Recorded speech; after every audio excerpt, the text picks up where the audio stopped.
മട്ടന്നൂരിലെ ഷുഹൈബ് വധക്കേസിൽ വിചാരണ കോടതി മാറ്റാനുള്ള ഹർജി വീണ്ടും തള്ളി.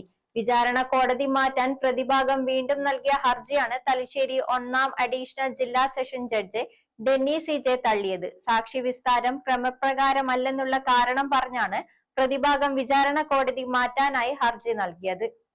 നേരത്തെ പ്രതിഭാഗം വിചാരണ കോടതി മാറ്റാനായി ഇതേ കോടതി മുമ്പാകെ നൽകിയ ഹർജി ക്രമപ്രകാരമല്ലെന്നുള്ള നിഗമനത്തിലാണ് വിചാരണ കോടതി മാറ്റാനായി പ്രതിഭാഗം വീണ്ടും ഹർജി സമർപ്പിച്ചത്.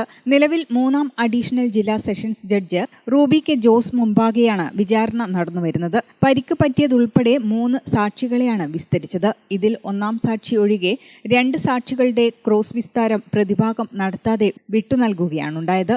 പ്രോസിക്യൂഷനു വേണ്ടി സ്പെഷ്യൽ പ്രോസിക്യൂട്ടർ അഡ്വക്കേറ്റ് കെ പത്മനാഭനാണ് ഹാജരാവുന്നത്. സാക്ഷി വിസ്താരം ക്രമപ്രകാരമല്ലെന്നുള്ള കാരണം പറഞ്ഞാണ് പ്രതിഭാഗം വിചാരണ കോടതി മാറ്റാനായി ഹർജി നൽകിയത്. വിചാരണ നടപടികൾ തുടങ്ങിവെച്ച കേസിൽ വിചാരണ കോടതി മാറ്റുന്നത് നിയമപരമല്ലെന്നാണ് പ്രോസിക്യൂഷൻ വാദം. പ്രതികൾക്ക് വേണ്ടി അഡ്വക്കേറ്റ് VP ഹരി, ഷാനവാസ് തുടങ്ങിയവരാണ് ഹാജരാവുന്നത്.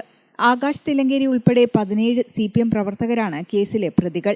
നിലവിൽ കേസിന്റെ വിചാരണ ജൂൺ 16 മുതൽ 3-ാം അഡീഷണൽ ജില്ലാ കോടതി മുമ്പാകെ ആരംഭിക്കും. 20 വരെ വിചാരണ നടപടികൾ തുടരും. വിചാരണ കോടതി മാറ്റാനുള്ള ഹർജി നിരസിക്കണമെന്നാവശ്യപ്പെട്ടാണ് കേസിൽ പ്രോസിക്യൂഷൻ വാദിച്ചത്. ഗ്രാമിക ന്യൂസ്, തലശ്ശേരി.